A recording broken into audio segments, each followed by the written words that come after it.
Тема сегодняшней проповеди сила прикосновения. И, может быть, такое объемное понятие, не совсем ясно, но я думаю, что по ходу все будет понятно. И давайте мы с самого начала прочитаем местописание, к которому мы будем обращаться. Это Евангелие от Марка, 1 глава, 40-45 стих.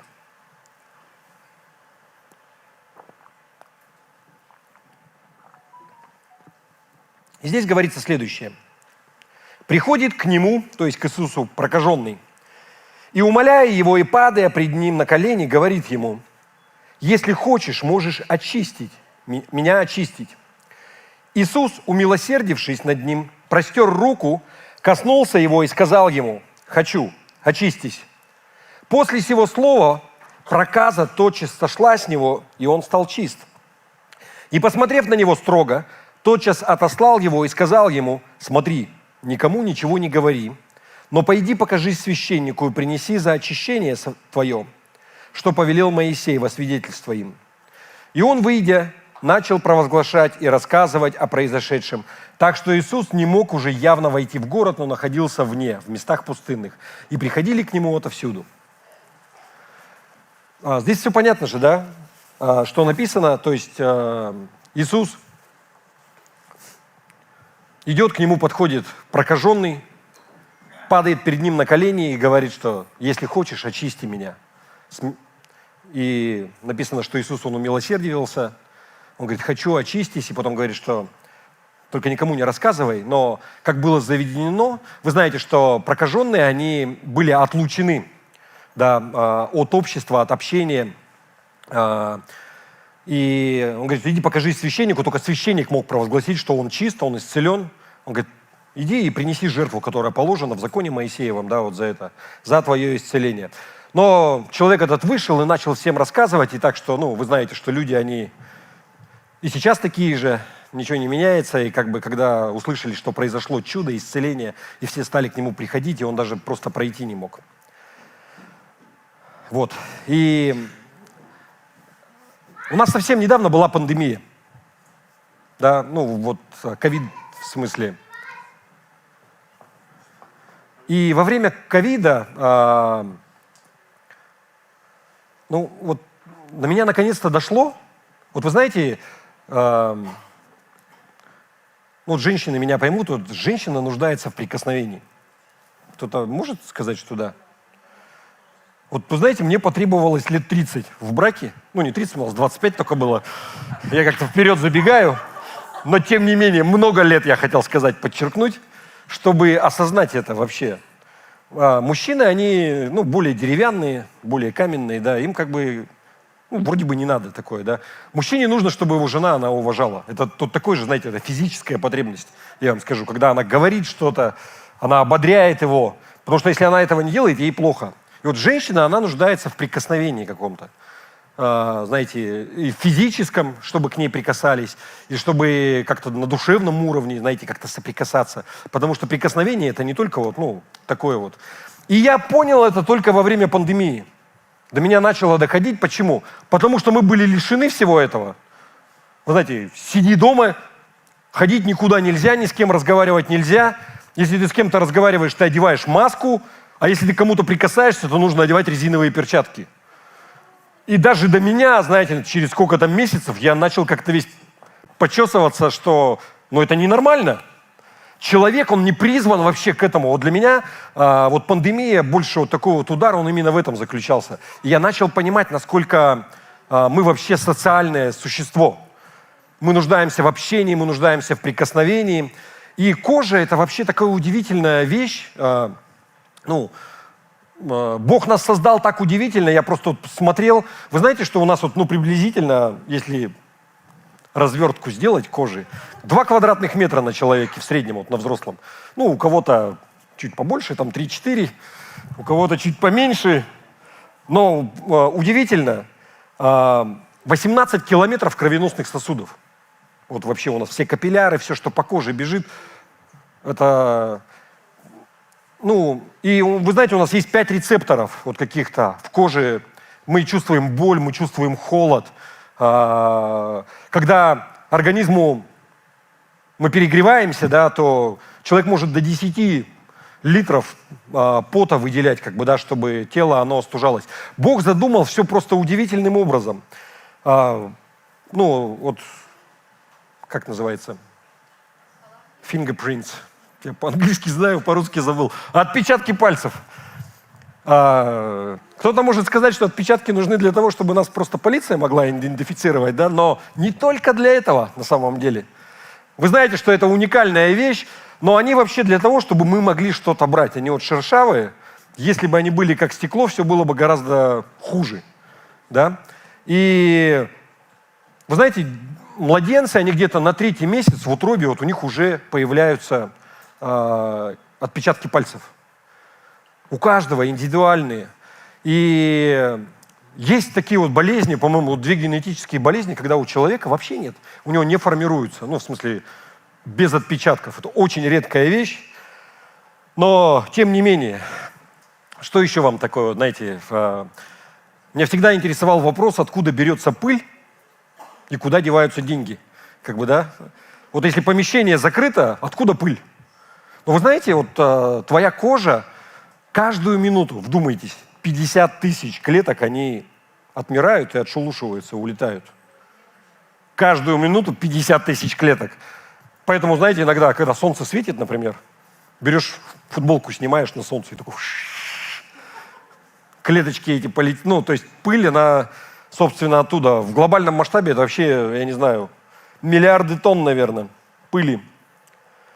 Вы знаете, что люди, они, например, вот если человек, он ослеп, то мозг у человека, он перестраивается, его все вот, восприятие мира, он в прямом смысле видит этот мир через уши и через прикосновение, например, да? То есть, ну, Бог все задумал вот таким вот образом. И это здорово, это классно, вот прикасаться, ну, к чему-то.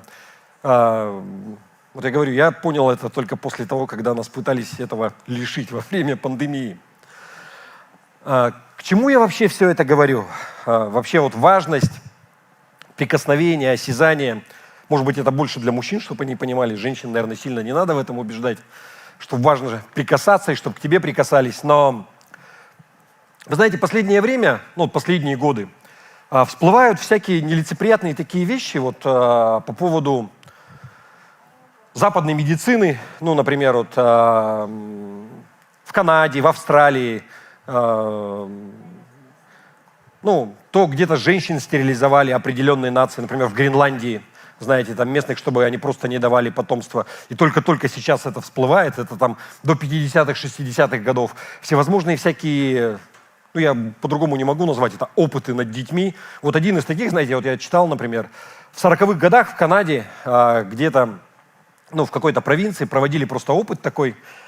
26 детей, ну, младенцев, которые были оставлены в доме ребенка, ну, как детские дома, то есть они без отцов, без матерей. И вот 26 детей их отделили, и на протяжении нескольких лет за ними они были лишены общения вот как такового. Просто приходила медсестра, которая ухаживала за 7 детьми, и дети, то, что они видят, ну, то есть она просто вот физически какие-то там пеленки меняла, там соску вставляла, но не прикасалась, с ними никто не говорил, ничего не делал.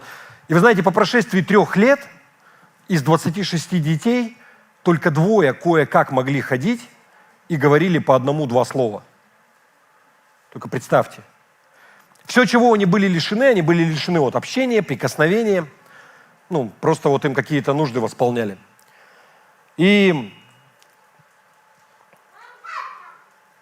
последний еще, может быть, такой пример. Я как-то разговаривал с человеком, который вот работает в службе спасения в МЧС, да, и он говорил, что, ну, удивительная вещь, когда, вот, например, человека, его вытащили из пожара, какое-то шоковое состояние, например, ну, или что-то еще произошло, вот его из-под завала достали, и человек сидит, его аж потряхивает, да, вот, ну, весь как такой вот возбужденный, и говорит, очень часто, ну, вот мы из практики просто заметили, что единственное, что требуется для того, чтобы человек, он успокоился, это сесть с ним рядом, спокойно с ним разговаривать и положить куда-то руку, ну, прикоснуться к нему и говорить. И просто вот человек от того, что к нему просто кто-то прикасается и спокойно разговаривает, он, ну, моментально успокаивается. Я что хочу подчеркнуть этим, да? Вы знаете, вот прикосновение какое-то, как на физическом уровне, как... но я хочу подчеркнуть, да, что вы должны понимать, что мы прикасаться можем по-разному. Да? Можем и физически прикасаться, но мы можем прикасаться, касаться чьей-то жизни, ну и по-другому также. И очень часто это прямо вот то, в чем человек он нуждается, и это прямо делает радикальные перемены в чьей-то жизни. И вот здесь то место Писания, которое мы прочитали про Иисуса, да, Он исцелил прокаженного. И Иисус исцелял многих людей. Вы согласны? И просто давайте коротко, вот что такое, все знают, да, что такое проказа, потому что я мы фильмы какие-нибудь смотрим, обычно про средние века, там, не знаю, про какие-то, да, и вот человек прокаженный, он там, как правило, одет в какое-то рубище, да, какое-нибудь холщовое. Просто, проказы или лепра, да, по-современному. Вы знаете, я вот посмотрел, это, в словарике вообще, статистику глянул. Это хроническое инфекционное заболевание, вызывается оно палочковидной бациллой. Там есть название на латыни у нее. И проказа, она поражает в основном кожный покров, периферические нервы, то есть вот те нервы, которые идут от кожи, они поражаются, то есть слизистая оболочка от верхних дыхательных путей поражается. И вот из-за проказа, часто у людей носы западают, там всевозможные какие-то вещи происходят. В Средневековье, знаете, называли вообще болезнь дьявола. Вот такое. И на самом деле мы ее, я не видел ни разу, слава богу. Но, вы знаете, эта болезнь, она до конца не исчезла. Ее в основном победили, да, начиная с 2000-х годов в мире нет вот таких больших вспышек, да, заболевания. И сейчас заболеваемость, она достигнута 1 случай на 10 тысяч населения. Вот я посмотрел на 2020 год в Российской Федерации на учете было 202 человека больных лепрой. 60% из них были в Архангельской области. Не знаю почему, но вообще она не очень заразная болезнь, то есть нужен контакт с человеком. И единственный способ передачи – это только от человека к человеку. Другие способы, они не зарегистрированы, неизвестны. И прежде всего это воздушно-капельным путем передается болезнь. Иногда она передается через кожу, но это прямо нужен повторяющийся долгий контакт, с человеком. И вы знаете, что в Библии эта болезнь, она описана, да, и она, человек, он провозглашался нечистым, и Бог, он подвергал таких людей карантину. То есть этот человек, он должен был выйти из своего дома, то есть Бог, он усмотрел на то, чтобы зараза, она не распространялась, да. И когда этот человек, он куда-то шел, он везде должен был кричать «нечистый, нечистый», чтобы все люди, они слышали, что идет нечистый человек. И они, соответственно, расступались и куда-то его пропускали. И если эту болезнь ее не лечить, в среднем человек, он жил, по-разному может быть, да, но в среднем человек жил около 10 лет, да. Дальше вообще все начинается, усталость, чешуйчатые какие-то, участки на коже появляются, да, и потом, как фурункулы такие гнойные. И, как я уже сказал, да, поражаются нервы кожные, и проблема заключается в том, что человек, он перестает чувствовать, ощущать что-то. И часто он просто мог, например, ты идешь где-то, ты ногу поранил, наступил на какую-нибудь штуку, проткнул, и ты даже не почувствовал. Инфекция, она попала, рана начинает загнивать, человек, он не чувствует. Доходило до того, что, в каких-то фильмах вы видели, там бывает, ступня отвалилась, еще что-то. Просто человек, он ничего не чувствует. Или, например, что-то мог схватить из огня, да, и руки обжег полностью, там мясо жареное, а он не чувствует. И из-за этого проблема. И когда человек, получается, как заживо начинал гнить, то есть вонь стояла, соответственно, такая. То есть понятно, что никто в здравом уме не хочет находиться, да, с такими людьми рядом. И как я сказал, Бог, Он написал в законе, что такие люди, они должны были быть отделены от общения, они были на карантине. Если человек, он получал исцеление, я не знаю, получал ли кто-то вот так. Сейчас есть лекарства, и заболевание, оно лечится успешно, то есть есть определенные лекарства, которые, то есть это не неизлечимая болезнь, она лечится. Но что я хочу сказать, вы понимаете, когда вот это, помните еще там какие-то фильмы, если у человека, у него черты лица такие, он как льва начинает напоминать, связки, они, как правило, голосовые тоже опухали, и голос такой как бы становился, грубый такой. Это вот когда иногда показывают в фильмах, да, какие-то вот снимают, как правило, человек одевал капюшон для чего? Для того, чтобы, его не видно было, чтобы он не пугал своим видом кого-то, да. И Иисус, Он исцелил такого вот человека, прокаженного. И исцелил, я так понимаю, Он увидел, что, он очистился. Представьте, вот, например, там язвы, вот эти все фурункулы гнойные, это все прошло. И Иисус, как я уже говорил, вы помните, Он исцелил многих людей. И при этом Он кого-то касался, да, но не обязательно, да, часто. Почему Он вообще вот исцелил этого прокаженного, да, и зачем Он к нему прикасался? То, что мы читали,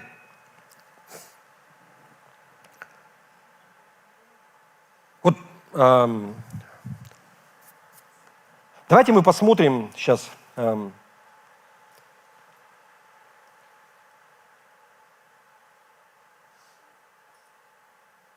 думаю, что, знаете, вот одна из причин, то, что я хочу сказать, вот это был один из первых людей, кого вообще Иисус, Он исцелил. И мы вот эту историю прочитали, Он пришел, Он упал перед Ним на колени и говорит: если хочешь, очисти меня. Я думаю, что Иисус, Он там написано, Он был движен состраданием, да, умилостивился. Вы знаете, этот человек, он был изгоем в обществе.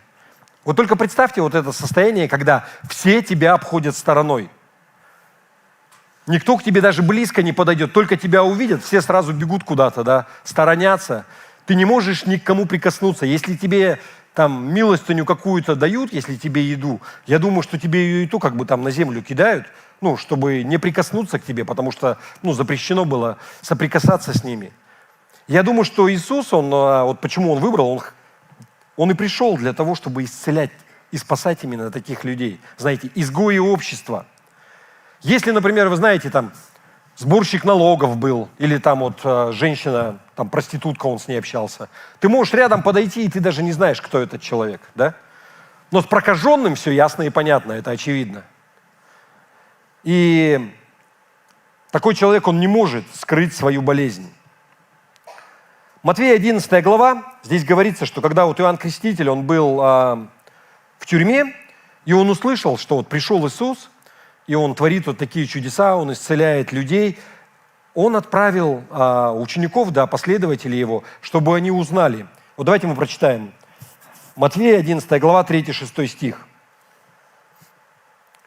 Сказать Ему, то есть Иисусу: «Ты ли тот, который должен прийти, или ожидать нам другого?» И сказал им Иисус в ответ: «Пойдите, скажите Иоанну, что слышите и видите. Слепые прозревают, и хромые ходят, прокаженные очищаются, и глухие слышат. Мертвые воскресают, и нищие благовествуют. И блажен, кто не соблазнится обо мне». Другими словами, Он здесь говорит: посмотрите, что я делаю. Посмотрите на мои дела, кого я исцеляю. И на основании этого можете сказать, кто я, тот ли я или нет. И Иоанна, Евангелие от Иоанна, 5 глава, 36 стих. Здесь люди, они нападают на Иисуса как бы за то, что Он сказал, что я Сын Божий, то есть поставил себя на один уровень с Бога, да, и смотрите, что Он говорит. «Я же имею свидетельство больше Иоаннова, ибо дела, которые Отец дал мне совершать, самые дела сии, или вот эти дела, мною творимый свидетельствует о мне, что Отец послал меня». Обыкновенный человек, он не мог такого делать. Да? То, что происходило, это было явное чудо. Но когда мы всего этого коснулись, что я хочу подчеркнуть? Что я хочу сказать? Зачем нужно было прикасаться к этому прокаженному? Физически, трогать его. Иисус, Он прикасался ко многим людям, которых Он исцелял. Он исцелил тещу Петра, да? Когда Он прикоснулся, взял ее за руку. Потом, помните, слепой, которому Он там намазал глаза, да, Он тоже прикасался к нему. Девочка, которая умерла, начальника синагоги, Он тоже ее взял, да, Он за руку, чтобы воскресить ее из мертвых. Но при этом, при всем, Иисус, Он также исцелил очень много людей, к которым Он вообще не прикасался. Все, что Ему нужно было сделать для того, чтобы исцелить человека, это просто сказать, да? Провозгласить это. Давайте мы посмотрим, вот как пример, Евангелие от Луки, 17 глава, 12-14 стих. И здесь, или даже не будем смотреть, там описывается, дальше можно прочитать, когда 10 прокаженных пришли к Иисусу, Он их исцелил. И каким образом Он их исцелил? Он сказал, что «идите, покажитесь священнику». И когда они пошли в процессе, пока они шли, они все очистились. Он никому не подходил, руки не возлагал, никого там за руки не хватал. Не прикасался к ним. Но Он прикоснулся именно к этому. Почему? Зачем нужно было касаться, физический контакт, входить с этим человеком, у которого, ужасная болезнь? Нужно ли ему было это делать? Зачем? И давайте еще раз то, что мы читали, и место Писания, Евангелие от Марка, 1 глава, и 41 стих именно прочитаем. «Иисус, умилосердившись», здесь в русском языке слово переведено, «над ним простер руку, коснулся его и сказал ему: хочу, очистись». Он был движим состраданием, им двигала милость. Он его взял, потому что у него милость была, у него сострадание к нему было. Представьте, такой человек пришел к тебе, на колени перед тобой встал, говорит: если хочешь, очисти меня. И я верю, что он его прикоснулся, он мог бы ему сказать: встань, очистись, иди, покажи, ты очищен, покажи священнику. Но он намеренно прикоснулся к нему, не написано, да, но он на коленях стоял, может быть, руку ему на голову положил, может быть, на плечи, может, за руку его взял. Я верю, что он поступил так, потому что он понимал, что этому человеку нужно нечто большее, чем просто исцеление. Ему нужно было прикосновение, ему нужно было понимать, что он не сторонится его, он не пренебрегает, чтобы это не было так: иди, свободен, очистился. Вы понимаете, о чем я? Я не знаю, насколько хороший пример. У меня недавно просто было здесь на неделе, знаете, я во Владивостоке был на этой неделе, кстати, по союзным делам там просто какие-то вопросы решались. И там иду по городу, с сыном встретился, он там учится, общались. И подходит парень молодой, такой бомжеватый, так мягко сказать, причем молодой, то есть здоровый, видно, что ему работать можно. И он подходит и говорит, рюкзачок за плечами, попросил денег там, какой-то, мне, говорит, на билет не хватает куда-то, там автобусная станция рядом, я, говорит, куда-то еду в какой-то населенный пункт, куда-то, и попросил сколько-то там 100 рублей. И говорит: я не пью, честно, просто не могу домой уехать, и как-то там в подробности вдаваться, и как-то я почувствовал, что нужно благословить там. Достал какие-то деньги, да, и когда дал, он явно не ожидал. И он такой стоит, знаете, и такой руку дает, и это. И я помню, что я понимаю, что я должен, пожать ему эту руку. Потому что если я просто ему кину деньги, например, или отойду, потому что, бомжеватый, так скажем, рука, она не просто загорелая, она черная, потому что она грязная, да.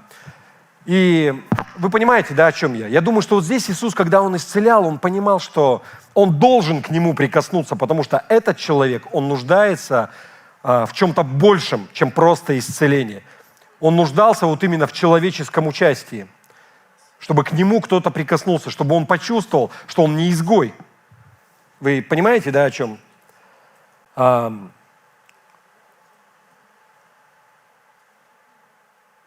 Я вот еще раз, вот про пандемию, если вот про вспомнить, я вот пример хочу привести. Это было еще до пандемии. Один пастор, он рассказывал, что у них женщина в церкви, она заболела, ее положили в инфекционную больницу куда-то. И в инфекционную больницу, если кто был, туда вообще не пускают. Они как-то там договорились пройти в палату. Но врач, прежде чем, когда, она уже была пожилая, и врач просто сказал, что, мы не можем точно диагноз поставить, чем она больна, но мы подозреваем, что эта болезнь, она заразная. И вот передается именно там воздушно-капельным, и это, и, в общем, попросили их одеть перчатки, вот эти латексные, маски одели. И вот они пришли, они общались, так поговорили с ней классно. И когда уже прощались, пастор ее спрашивает, может быть, что-то сделать для вас, вот, что бы вы хотели? Вы знаете, что она ему ответила? Она говорит, я так хочу, чтобы ко мне кто-нибудь прикоснулся вот без этих вот перчаток. Вот человеку все, что нужно, это она хочет почувствовать просто прикосновение живого человека. Кожа напрямую, вот без какой-то... Это я, как-то, не знаю, может быть, для мужчин больше... Я вот так смотрю, женщины головой кивают, мужики сидят, все смотрят. Потому что мне тоже было бы тяжело понять в этом смысле. Но прикосновение вообще, что физическое, знаете, это показывает, что мы любим человека, что мы заботимся о нем. И помимо физического прикосновения, когда ты участвуешь, когда ты соприкасаешься с его жизнью, вы понимаете, может быть не только физическое прикосновение, но ты как-то по-другому касаешься человека. Это говорит, что тебе не все равно, ты не безразличен, или он не безразличен тебе. Таким образом мы показываем свою любовь. И я верю, что именно по этой причине Иисус во время своего служения, Он так много касался кого-то, прикасался к людям. Иоанна 3,16, вы все знаете.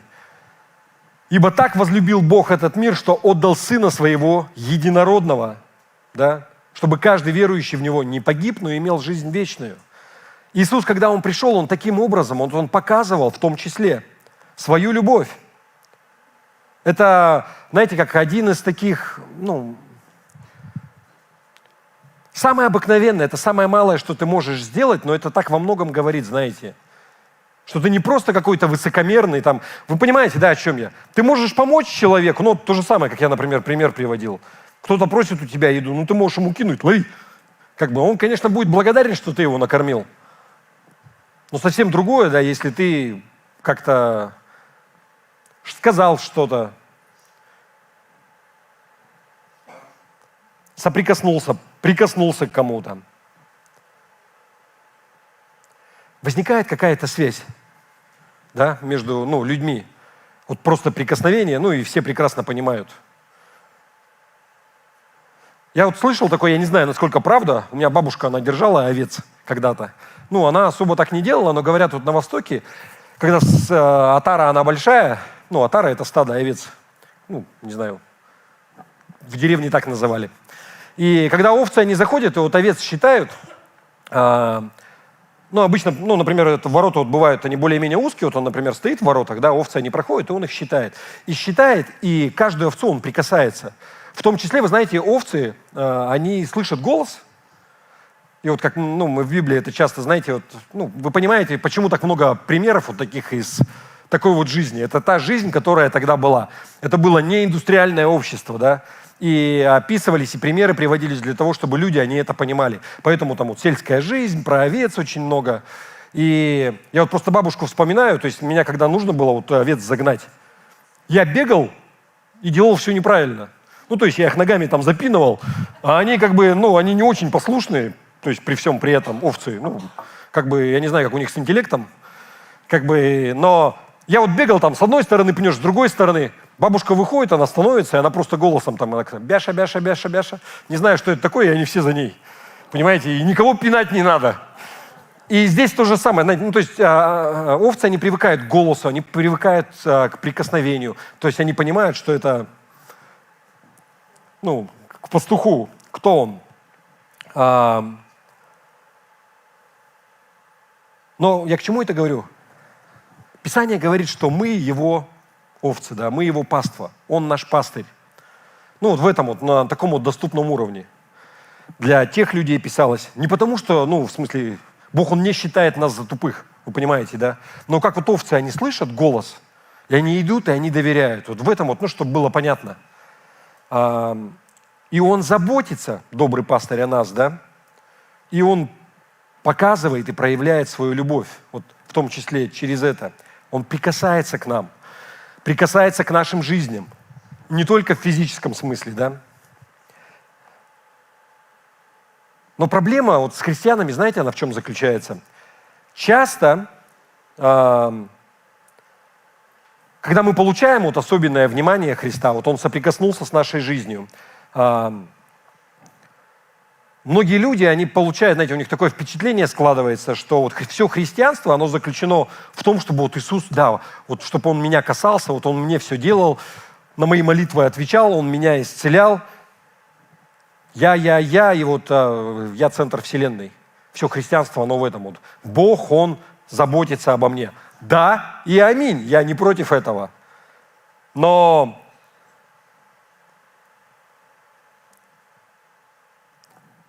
вся суть христианства, она не в этом заключается, вы понимаете? Давайте мы посмотрим. Первое послание Иоанна, 4 глава, 8 стих, говорится следующее. «Кто не любит, тот не познал Бога, потому что Бог есть любовь». И то же самое, да, та же глава, 1 Иоанна, 4 глава, 16 стих. Смотрите здесь. «И мы познали любовь, которую имеет к нам Бог, и уверовали в нее. Бог есть любовь, и пребывающий в любви пребывает в Боге, и Бог в нем». Знаете, что это местописание оно говорит нам? Мы призваны подражать Богу. Мы призваны подражать Его любви, Его проявлению любви. Это не только Бог, Он благословляет меня, но если ты познал эту любовь, если ты познал Бога, и Бог, Он пребывает в тебе, тогда ты начинаешь показывать и проявлять эту Его любовь по отношению к другим людям вокруг тебя. И тогда это правильное христианство. Все не замыкается на тебе. В этом вся суть, вы понимаете? Мы призваны быть людьми Божьими, а если Бог, Он есть любовь, мы призваны быть людьми любви.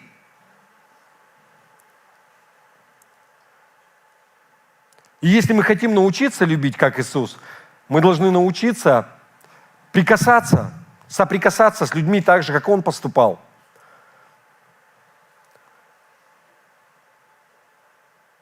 И Бог, Он призывает нас быть внимательными и участвовать в жизни людей, которые нуждаются в этом, прикасаться к тем, кто нуждается в прикосновении. Ну, и образно, и в прямом смысле, вы понимаете. У нас в церкви вообще с прикосновениями все хорошо. У нас как бы обнимашки такие постоянно, даже, ну, всегда. И люди все по-разному устроены. Вот кому-то это прям хорошо заходит, кто-то, ну, всю жизнь на севере, и он не очень как бы с обнимашками, ему как-то это, я вот с кем-то, например, могу обниматься, а с кем-то, ну, ты чувствуешь, что человек, он как-то, ну, не очень горит, ну, подойдешь, руку подашь, там, как-то что-то сделаешь, да? Мы по-разному устроены. Я не думаю, что вот когда Иисус, Он, ну, прикоснулся к этому прокаженному, что Он обнимал его, но я прямо могу представить, да, вот что, вот как этот человек, он стоит весь вот такой вот весь, изгой. Вообще никто с ним не хочет иметь общение. То, что он набрался смелости и вообще подошел к нему даже. Знаете, они... Помните, как вот колокольчики там вот в фильмах, например, показывают, они зачем это все? Чтобы все знали, что идут прокаженные.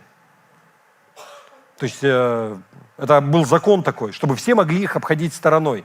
И вот он стоит перед ним на коленях.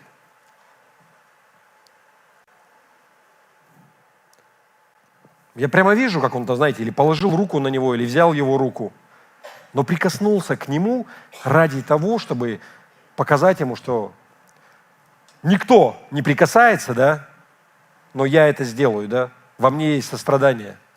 А вот можно спросить, мне вот, я сижу слушаю, мне интересно, а как поступил пастор по отношению к той женщине, которая хотела тоже прикоснуться? Хороший вопрос, вот я там не было написано.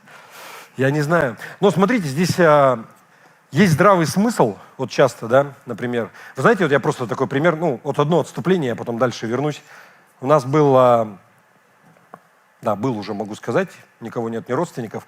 Был парень в церкви, и он заболел туберкулезом. И я ходил его навещал, когда, да, и у него какое-то время у него была открытая форма туберкулеза, у него был ребенок, у него была жена, и он такой, вот они не хотят там это, я верю, что я получил исцеление, а они не хотят есть со мной из одной тарелки. Но я сидел и говорил ему, ну, знаете, в смысле, это классно, что у тебя такая вера, но здесь вопрос не твоей веры, здесь вопрос их здоровья. А если они заболеют? А если у тебя ребенок там, ну, совсем маленький, да, заболеет туберкулезом, и это будет, ну, твоя вина в этом. Ну, вы знаете, то есть надо как-то иметь... Если врачи говорят, что это заразное, например, что это делать не стоит, иногда стоит прислушаться. Здесь понятно, что нужно действовать по духу. Я вот, например, с ним сидел, мы пошли в кафешку и ели суши. Я до сих пор помню этот момент. Там был соевый соус, и, то есть он ел суши и туда макал, и я туда же макал, понимаете? И как бы, Господи, сделай так, чтобы... Ну, я себя не очень чувствовал, я вам честно скажу. Я просто из-за того, что вот как бы, ну, отношения не разрушить, но... Вы понимаете, да? Как бы надо иметь здравый смысл. Вот когда ты просто, то есть, ну, не доходить, мы же не фанатики какие-то. Одно дело, когда ты движем сострадаем, ну, просто мозги тоже включать нужно. Опять же, никто не может запретить тебе, если ты чувствуешь, что тебе вот дух говорит, но это нужно быть уверенным. И быть готовым принять все последствия, если ты ошибся. И ты, например, что-то зацепил и все-таки заболел. Поэтому как-то так. Но что я хочу сказать? Вы знаете, вот Иисус, вот почему Он, в том числе, Он менял жизни людей, вы знаете, потому что люди, они видели, что они Ему не безразличны. Он прикасался к ним, к их жизням. Таким образом менял. Вы понимаете? Я закончил, наверное. В конце я сейчас расскажу историю трогательную.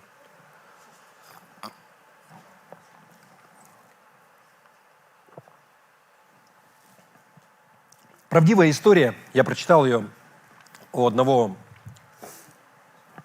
проповедника уже. Пожилой человек писал в свое время, то есть это был 1967 год. Он поехал на миссию в Индию. И Индия до сих пор страна, ну такая, контрастов, так скажем, мягко. Сельские регионы или какие-то, знаете, ну там до сих пор антисанитария, народ живет бедно, скажем так.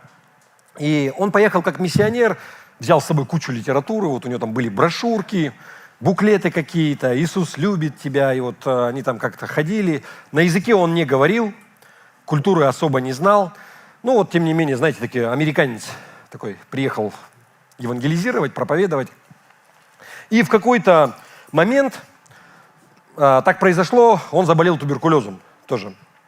И так как он не от какой-то церкви, вот он, знаете, ну, бывают миссии такие, когда церковь тебя поддерживает, или какая-то миссионерская организация, он был сам по себе. Вот приехал, денег нет, и в больницу, то есть он пошел по, ну вот, государственная больница обыкновенная, 67-й год, Индия, больница для бедных, вы можете себе представить, ну то есть там ничего не надо, это все было бесплатно. И вот как бы туберкулезная больница. Он лежал там. И он говорит, что я, ну, не говорил на языке, но я пытался там, да, вот как-то по больнице тоже вот эти брошюрки как-то раздавать, медсестры, там, больные, кто-то вот был. Просто большая палата, ну, вот одна комната, и в ней кровати стоят, никаких индивидуальных там палат и так далее. И он говорит, что никто, вот вообще, вот я там раздавал, ни один человек у меня, говорит, брошюру не брал. Ну и вообще так все смотрели на меня, потому что думали, что, ну, богатый американец, ну, вы понимаете, там в Индии все американцы, они богатые по определению. Это так же, как вот у нас, кто помнит, Майкл у нас приезжал такой, ну, не к нам, в Верхневилюйске прожил 19 лет, по-моему.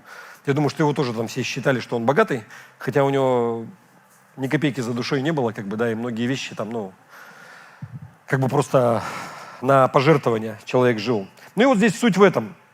Они думали, что какой-то богатый, что он здесь как бы еще с наше государство объедает, лежит в бесплатной больнице здесь, там, еду какую-то ест, лекарства бесплатно получает и так далее. И он говорит, что вот ну, периодически уже, то есть у него, собственно, туберкулез он как обнаружил, когда уже кашлять начал, то есть он там, понятно, флюорографию никакую не сдавал, ничего не это, а просто когда в кашле кровь обнаружил, ну, то есть пошел, то есть это уже была какая-то стадия. И он говорит, что ну, периодически, говорит, несколько приступов ночью случалось, кашель забивал, говорит, спать не мог. И вот, говорит, в 2 часа ночи очередной приступ кашля забивает, я просыпаюсь и, ну, кашляю, и потом смотрю, вот во всей палате один пожилой очень мужчина, ну, очень пожилой и, видимо, такой ослабший, то есть у него и, ну, какая-то, видимо, тоже там развитая стадия туберкулеза и не доедает, весь, ну, худой, говорит, как, ну, как скелет, короче, такой в этой повязке. Там на кровать сел и пытается встать. Ну, вот он пытается встать, раз там попытался, не смог, как бы, да, второй, третий, вот так, и потом, в конце концов, просто упал, без сил обратно на кровать. Слышу, говорит, лежит, ну, и плачет потихонечку. Ну, и я, говорит, уснул потом, утром проснулся, и я понял, что вообще происходило, зачем он пытался встать. Потому что вонь в палате стояла невыносимая. И вот там, ну, все вот больные, которые лежали, ну, он пытался встать и пойти в туалет. И он просто не смог этого сделать. И остальные больные, они там что-то ему кричали, там, ну, понятно, вот общая палата, кому приятно вот это все. Медсестры пришли, которые все это дело убирали. Одна, говорит, ему подзатыльник дала там, ну, и там по кровати его там в одну сторону бросить, там вот это все там меняют ему, делают. Ну, и вот он там, такая вот ситуация. Следующая ночь.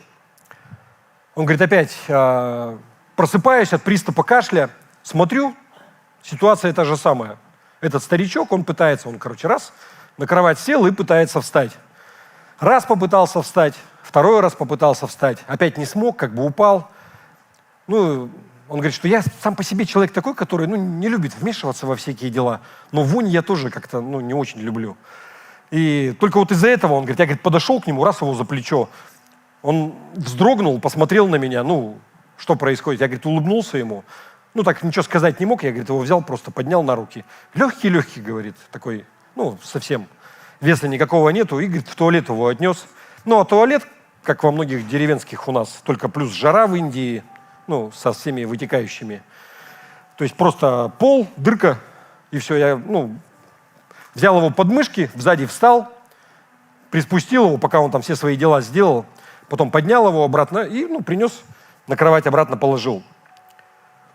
На утро слышу, меня кто-то будет. Не просто просыпаюсь, говорит, а кто-то стучит. Открываю глаза, передо мной чашка горячего чая, которая там дымится. Кто-то из больных принес мне чай. Ну, я, говорит, сел, взял чай, и он мне показывает. Дай мне, говорит, брошюру свою. Ну, я ему дал. Потом, ну, в общем, на протяжении дня медсестры пришли, улыбаются, тоже попросили по брошюрке. Еще кто-то. И ситуация, она кардинально изменилась. Доктора, больные, медсестры, практически все попросили по брошюре. Им стало интересно, что же я там такое распространял. Что произошло? В чем отличие? Почему до этого никто не хотел брать, а сейчас всем было интересно, что же он там такое распространяет? Отличие заключается в том, что ему было не безразлично. Он соприкоснулся с кем-то, прикоснулся к кому-то, к чьей-то жизни, и из-за того, что он сделал, знаете, вот как Иисус сделал, с одним человеком это коснулось десятки людей вокруг.